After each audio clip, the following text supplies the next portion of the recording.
Velkommen til vores video om, hvordan man indgiver en egenbegæring om konkurs til skifteretten. Vi vil guide dig gennem processen og forklare de nødvendige trin for at sikre en korrekt indgivelse af dokumenterne. Først og fremmest er det vigtigt at forstå, hvad en egenbegæring om konkurs indebærer. Det er en juridisk proces, hvor en virksomhed eller person erklærer sig ude af stand til at betale sine kreditorer. For at indgive en egenbegæring skal du udfylde en række formularer, der kan findes på skifterettens hjemmeside.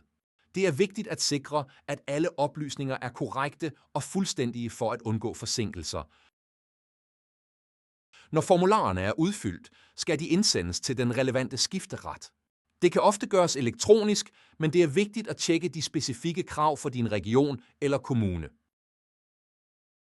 Efter indsendelse vil skifteretten gennemgå din ansøgning for at sikre, at alle krav er opfyldt. Hvis der mangler oplysninger, kan de anmode om yderligere dokumentation, hvilket kan forlænge processen. Når din ansøgning er godkendt, vil skifteretten udpege en kurator til at håndtere konkursboet. Kuratoren vil arbejde på at realisere aktiverne og fordele midlerne blandt kreditorerne.